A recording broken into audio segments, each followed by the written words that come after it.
ये वक्फ कानून को लेकर इसका विरोध करने वालों को एक बड़ा झटका लगा है। वक्फ कानून पर सुप्रीम कोर्ट की टिप्पणी सामने है, जिसमें जहां तक संभव हो वक्फ बोर्ड का सीईओ मुस्लिम हो, गैर मुस्लिम सीईओ की नियुक्ति संशोधन पर रोक हालांकि नहीं लगाई गई है।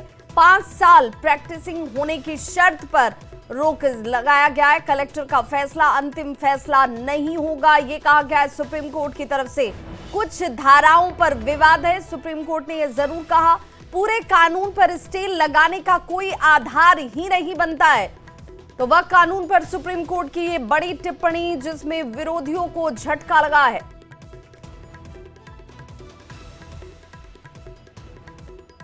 हिसाब से ही आप उसको ज्यादा पावर दी गई थी राजस्व अधिकारी के बारे में कोर्ट ने कहा। देखिए, उस पर उन्होंने कहा कि जो सेपरेशन ऑफ पावर है, जो पावर न्यायपालिका को दिया गया है राइट डिसाइड करने के लिए, वो पावर एग्जीक्यूटिव नहीं कर सकता है एक्सरसाइज। इसीलिए ट्राइब्यूनल को और हाई कोर्ट को जो पावर दिया गया है उसी पावर के आधार पर उसे किया जाएगा और रेवेन्यू अथॉरिटी के पावर को स्टे किया गया है। सर, आसान भाषा में कहें तो कोर्ट के फैसले के बाद क्या बदला है? देखिए, कोर्ट के फैसले के बाद बदलाव बहुत मामूली है। बदलाव सिर्फ इतना है कि अगर किसी वक्फ यूजर के प्रॉपर्टी को सरकार लेना चाहती है तो उन्हें उस प्रक्रिया से गुजरना होगा। पहले क्या था कि डिस्ट्रिक्ट मजिस्ट्रेट से रिपोर्ट लेकर के उनको उनके प्रॉपर्टी से हटाया जा सकता था, लेकिन अब उनको अपीलेट ट्राइब्यूनल और फिर कोर्ट का सहारा लेकर के ही हटाया जा सकता है।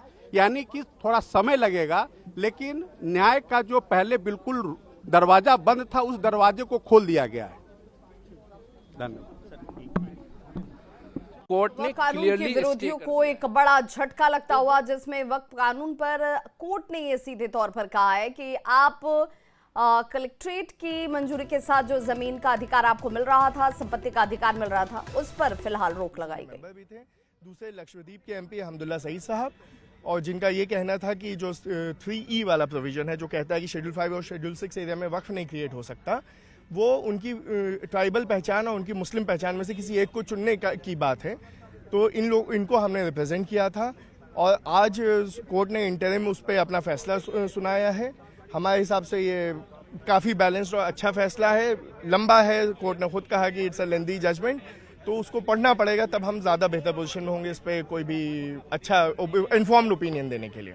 इसको हम आम बोलचाल की भाषा में समझना चाहते हैं अपने तमाम दर्शकों के लिए कि जो प्रमुख जो क्या क्या महत्वपूर्ण आज का कोर्ट का फैसला रहा है, जो अभी तक प्रोनाउंस हुआ है, अभी कॉपी नहीं आई है, उसके हिसाब से जो वो प्रोविजन था कि 5 साल प्रैक्टिसिंग मुसलमान होना पड़ेगा वक्फ क्रिएट करने के लिए, उस पर स्टे हो गया है। साथ ही साथ जो प्रोविजन था कि जहां डिस्प्यूट होगा वो प्रॉपर्टी वक्फ नहीं रह जाएगी, उस पर पार्शियल स्टे है। उसके अलावा जो नॉन मुस्लिम मेंबर्स हैं वो 3 से ज़्यादा वक्फ बोर्ड में नहीं हो सकते हैं और वक्फ काउंसिल में 4 से ज़्यादा नहीं हो सकते हैं। साथ ही साथ ये प्रोविजन स्टे नहीं किया है चीफ एग्जीक्यूटिव ऑफिसर का, लेकिन ये कहा है कि कोशिश ये होनी चाहिए कि किसी मुसलमान को ही चीफ एग्जीक्यूटिव ऑफिसर बनाया जाए, किसी मुसलमान ऑफिसर को। और उसके अलावा साथ ही साथ कोर्ट ने ये रजिस्ट्रेशन पे स्टे नहीं किया है, लेकिन उसकी टाइमलाइन बढ़ा दी है। हमें वो देखना पड़ेगा कि वो उसका क्या इम्पैक्ट होता है, उसको हम कैसे हैंडल करते हैं। आप सर अपना पूरा नाम बता दीजिएगा। मेरा नाम अनस तनवीर है, मैं एडवोकेट ऑन रिकॉर्ड हूँ 2 पेटिशनर्स के लिए इस केस में। निश्चित तौर पे कह सकते हैं कि आज कोर्ट के द्वारा जिस तरह से ये फैसला सुनाया गया है, इस बात को लेकर एक मिलीजुली प्रतिक्रिया आ रही है।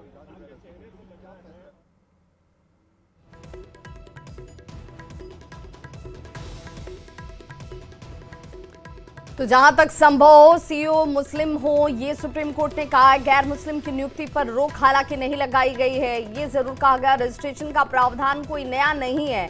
सुप्रीम कोर्ट की टिप्पणी में यह भी शामिल बोर्ड में 4 से ज्यादा गैर मुस्लिम सदस्य ना हों।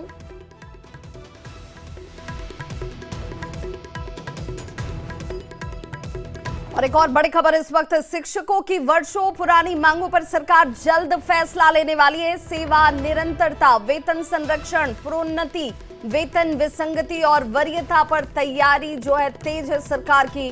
25 सितंबर को 9 सदस्यीय कमेटी की बैठक होने वाली है। महत्वपूर्ण बैठक में कमेटी अपनी रिपोर्ट को सौंपेगी और हाल ही में सभी मुद्दों को लेकर यह कमेटी का गठन किया गया था।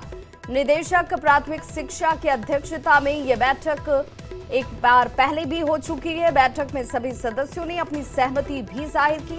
2 बार और होनी है ये 9 सदस्यीय कमेटी की बैठक।